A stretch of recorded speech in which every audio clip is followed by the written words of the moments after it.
चलिए आगे बढ़ते हैं और समझते हैं इम्पोर्टेंट फैक्ट ऑफ सीएजी यानी कि सीएजी के महत्वपूर्ण और तथ्य क्या हैं।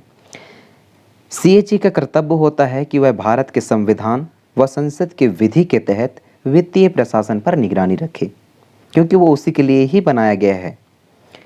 सीएजी यह एकल सदस्यीय संस्था है। यह भारत के लेखा परीक्षा विभाग का संवैधानिक प्रमुख होता है और इस विभाग के अन्य अधिकारी सीएजी के अधीनस्थ काम करते हैं या होते हैं। सीएजी के कई एजेंट अलग अलग राज्यों में नियुक्त किए जाते हैं जो सीएजी को रिपोर्ट सौंपते हैं। सीएजी राष्ट्रपति को त्याग पत्र देकर अपना पद छोड़ सकता है। सीएजी द्वारा स्टेट व जनरल के सभी खर्चों की वित्तीय जांच करता है। खर्च कहाँ किए गए, किस उद्देश्य से किए गए, किस प्राधिकरण द्वारा किए गए तथा किन योजनाओं में किए गए, इन सभी प्रकार के प्रश्नों की जांच का काम करना सीएजी का काम है।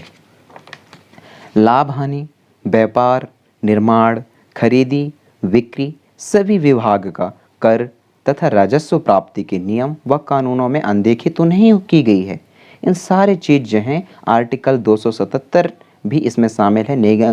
निगम के खर्च, कार्यकुशलता, लेन देन, रजिस्टर, प्राप्तियां, व्यय, कल लेखा जोखा, सब कुछ का हिसाब किताब रखना ये सीएजी का काम है। साथ ही सीएजी के इम्पोर्टेंट फैक्ट में शामिल हैं राज्य सरकार के लेखों से संबंधित रिपोर्ट राज्यपाल को सौंपता है और राज्यपाल विधानमंडल में इसे रखवाते हैं।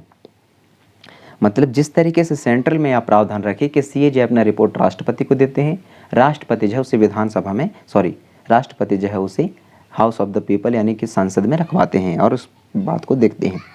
उसी स्थिति से उसी के आधार पर राज्यों में यह संदर्भ में जो सीएजी के अधीनस्थ अधिकारी होते हैं वो राज्यों में काम करते हैं और अपना रिपोर्ट वह संबंधित राज्य के राज्यपाल को सौंपते हैं तथा राज्यपाल जो है वहाँ काम करवाते हैं या विधानमंडल में से रखवाते हैं और उस पर चर्चा की जाती है। राष्ट्रीय तथा अंतर्राष्ट्रीय स्तर पर लेखा परीक्षा हेतु प्रशिक्षण देना भी सीएजी का काम है। नेक्स्ट फैक्ट है कि कोई भी मंत्री संसद के दोनों सदनों में से सीएजी का प्रतिनिधित्व नहीं कर सकता और कोई मंत्री उसके द्वारा किए गए किसी कार्य की जिम्मेदारी नहीं ले सकता। क्या बोला गया है कि कोई भी मंत्री संसद के दोनों सदनों में से सीएजी का प्रतिनिधित्व नहीं कर सकता और साथ ही कोई ऐसा मंत्री भी नहीं है जिसके द्वारा सीएजी के द्वारा किए गए कार्य की जिम्मेदारी लिया जा सके। आगे बढ़ते हैं और बात करते हैं सीएजी की शक्तियाँ, the power of the CAG. यह सेंट्रल गवर्नमेंट की सर्वोच्च लेखांकन संस्था है जो सिविल न्यायालय की शक्तियों को धारण करती है। इसके अंतर्गत वह किसी भी विभाग के लेखा प्रारूप की जांच कर सकती है व दस्तावेज मंगवा सकती है। सीएजी को गवर्नमेंट की आय व्यय की देखरेख करने वाली सबसे बड़ी संवैधानिक संस्था का दर्जा प्राप्त है। अर्थात सीएजी की ये भूमिका है कि जनता के धन की रक्षा वह करे, जनता के धन की रक्षा वह करे। गुप्त सेवा व्यय सीएजी की सीमा तय करता है। सार्वजनिक निगमों के लेखा परीक्षा के सीएजी की भूमिका सीमित है।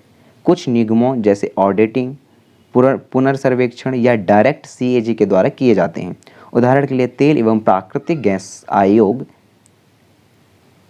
एयरलाइन कॉरपोरेशन, कुछ निगमों का ऑडिटिंग निजी पेशेवरों द्वारा की जाती हैं जो सीएजी की एडवाइस पर सेंट्रल गवर्नमेंट नियुक्त करता है। मतलब कही गई है कि देश में कुछ ऐसी भी मेन संस्थाएं होती हैं, कॉरपोरेट होती हैं जो खुद के लेखा जोखा तैयार करने वाले लोगों को रखे जाते हैं और ये सारे लोग जो हैं सेंट्रल गवर्नमेंट जो है इनको नियुक्त करता है सीएजी के एडवाइस पर।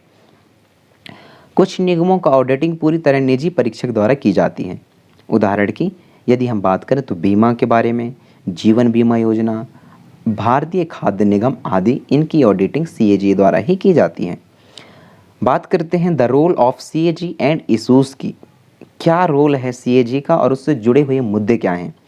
सीएजी के द्वारा कुछ मामलों में अनुमानित बारे की बात की जा सकती है, अनुमानित धारे की बात की जा रही है जो वर्तमान में विवाद का मूल कारण है। बात आई थी 2G स्पेक्ट्रम और कोयला ब्लॉक आवंटन का भ्रष्टाचार का।